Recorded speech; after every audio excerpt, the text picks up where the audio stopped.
Good morning. Welcome back to Financial Issues. My name's Dan Celia. It's great to be here. We're here every day at this time, and we've got a lot of economic data coming out this week. This is a pretty data-heavy week, so I'll go through that in a few minutes.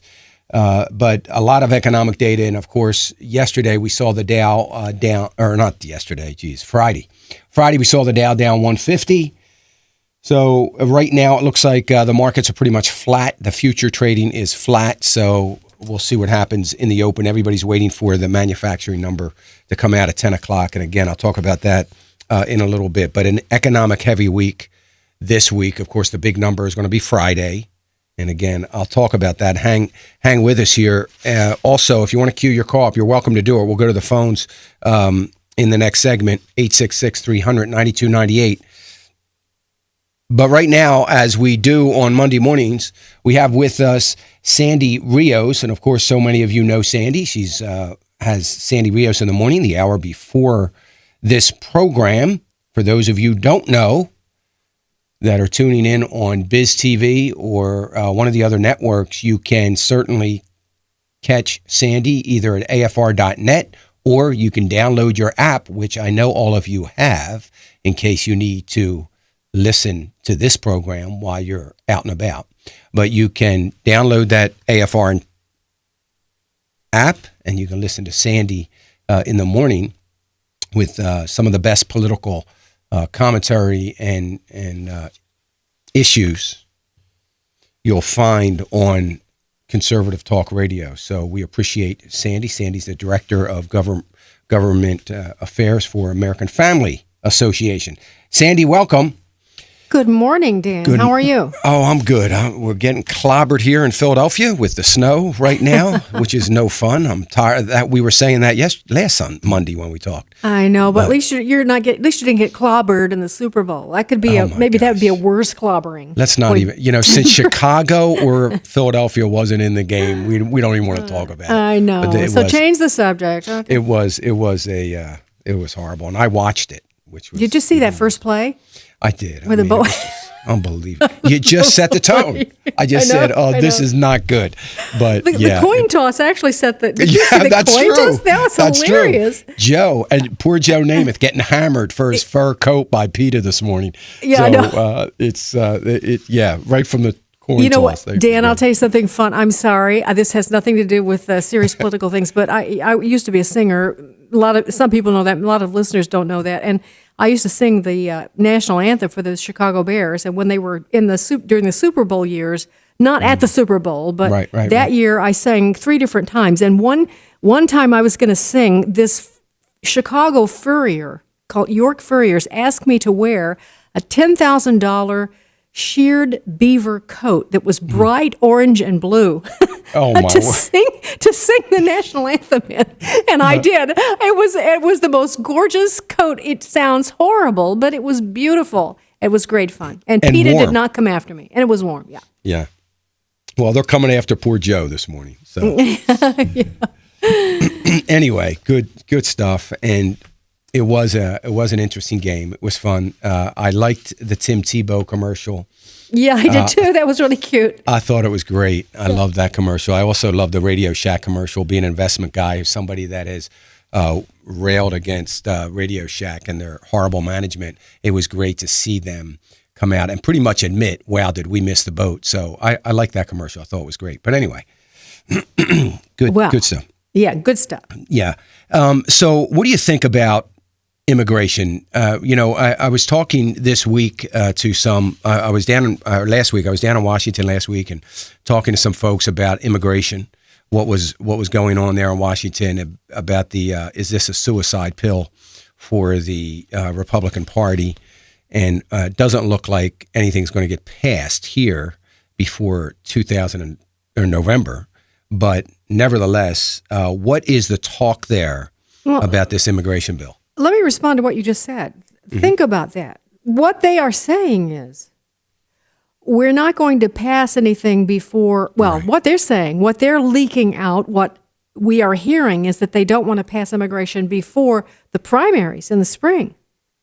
Because they would like their candidates, the Republican candidates, not to have to take a position on this, or to be vocal about this. They don't want anti-amnesty candidates coming into the primaries and messing things up. And so when the fall comes, then if the Republican candidate, then goes full bore for amnesty, there will be no alternative because both the Democrat and the Republican will be in favor of it. So that's what we're hearing, and that's very annoying. I have to say, Bill Kristol has really taken on the Republicans on this. And Bill, of course, is not anti-immigration reform or whatever you want to call it, comprehensive immigration reform, but he's just saying no immigration votes in 2014, kill the bills. He's written a number. He wrote another one. You'd be interested, Dan, playing immigration reform skeptics for fools. And I think this is what we see happening every time I'm in a meeting behind closed doors with members of Congress, senators, or congressmen. I have heard repeatedly the same thing that Reince Priebus said publicly last week. We have to do something. We have to. It's everybody knows. We must pass immigration reform. This is huge. We have to get this done. And the point is, Dan, in the polls, immigration is a very low issue for most people voting on either side of the aisle. It's, I think, like third from the bottom in the Pew Research poll. It's not that important because people are concerned about their jobs. They're concerned about Obamacare. They're concerned about the economy, investments. They're not eager to legalize the millions of illegal immigrants that are here for the moment. Right. That's not a huge issue. So that's just not true. And the deception, the veil of confusion, I don't know what to call it. It's pretty amazing. And I just did an interview this morning with Mark Krikorian, who's with the Center for Immigration Studies. And by the way, I recommend Mark to anyone listening because I think Mark is one of the clearest thinkers on this issue of anyone that I have that I've dealt with, and I deal with a lot of people on this issue. Mm-hmm. Mark's article on the National Review just in the last few days, the House's foolhardy principles. He walks through each of the principles that Boehner issued on, I guess it was Thursday, the Republican standards for immigration reform, and he just really gives a very reasonable response as to why these are not good ideas. And well, I mean, I think by the Republicans saying we're not going to vote on this issue, there's no vote. I mean, it's saying we know it's not good. We know it's against what Americans want. So let's not have to face the issue. But have they said they're not voting? Have they actually said they're not voting before November 14th? Did you hear them say that? No, I did not. No. Okay, because if you did, I missed that. No, I didn't hear that. All I heard was speculation saying that it's very unlikely to hit the House of the floor of the House. And I heard that this morning. Well, Dan, I know that now people are speaking out a little bit, and certainly the grassroots, and a lot of conservative commentators who have not even been all that opposed to some form of comprehensive reform are really getting hard line on this, saying this is death to right now. Obamacare is the number one issue. Right. Why divide the base right now? Well, that's a political concern, but let me offer just a couple of other things because sometimes this issue is so big, it's very hard to make your case simply. That's why I like Mark Krikorian, because he does that very well. And by the way, we posted his article, The House's Foolhardy Principles, on our Facebook page. That's Sandy Rios in the Morning, and I just highly recommend it to anyone at National Review Online. But let me give you a practical thing that's happening, Dan. The ICE and 4 officers, those are the guys that are enforcing the border restrictions. Mm-hmm. They're trying to enforce our immigration law here in the States, are represented by a union, and their union leader is a guy named Chris Crane, Chris Crane, you may have interviewed him, I don't know. He's been speaking for a while, it's just that nobody seems to want to hear what he has to say. But this is part of the case that he makes.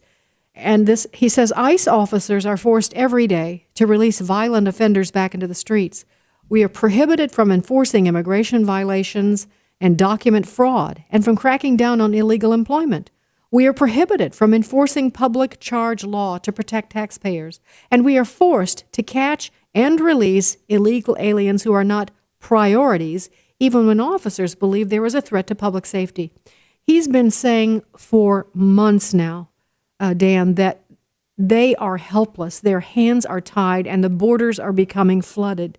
And the White House, the Senate, when they had their meetings on their Gang of Eight bill, would not even talk to him. The Republicans didn't talk to him either. Now, what's that all about? I mean, should we not hear from our officers who are actually trying to enforce the law how they feel about these new proposals? No, and that's what makes it so sad when we think about this, that we've got a representative government, Republicans and Democrats alike, that will not, they really don't have a whole lot of care to hear what the American people and the guys on the front lines are saying on this issue and other issues. Nobody has adequately addressed, politically, that is, in politics, the economic issues. They're stating, the Republicans are stating all the liberal economic numbers, those independent economists that are never named that President Obama talks about on a regular basis. And nobody yet has asked them exactly who they are, if they exist at all. But nobody is talking about the economics of this. Yeah. And go ahead. Dan, I just wanted to make your point further. To make your point further, Mark Zuckerberg, who of course is leading the big money interests, and I need to make it clear, if I haven't, that I don't have no problem with big money. I have no problem with businesses being big and successful and people making millions. I personally have no problem with that. I hate that whole thing of big business and that whole war against people who do well. So that's not my position.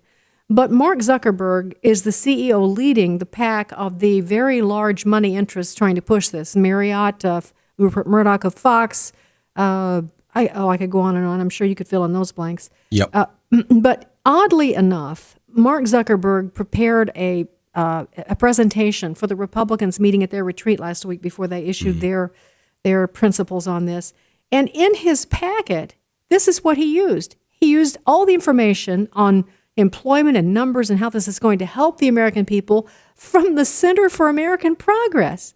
Does anybody know what that is? That's John Podesta. That is the left of the left. When people ask, who's writing all this terrible legislation? Where is it coming from? It's coming, much of it, from the Center for American Progress and has for many years. That's the stuff he's citing. He's using information out of the White House. So that's what he's bringing to the Republicans, and that's what the businessmen are seeing to say, "Oh yeah, this is good for America because the Center for American Progress says so." That's their source. I wish Zuckerberg and others would come out then in total support of a $20 an hour minimum wage. Why don't they do that? I mean, it's amazing how they want this immigration bill, particularly those, Zuckerberg, who are dependent upon the service industry for their profits, and understand what that means with a glut of employees that are, the lower informed and maybe educated employees, what that can do for the good of their business. And it is amazing. Again, it's like the progressives using the Constitution when it suits them and is against it when it doesn't, and using the economic data that suits them. And Zuckerberg is doing the exact same thing. This is about suiting him. And I would hope and be certain that those at the GOP retreat understood, at least most of them, where he was getting his economic data from. Well, anyway, good. Businessmen do too. They need to get good sources and remember, absolutely. Think about where this information is coming from. Sandy Rios, thank you so much, Sandy, for being with us. We sure appreciate you.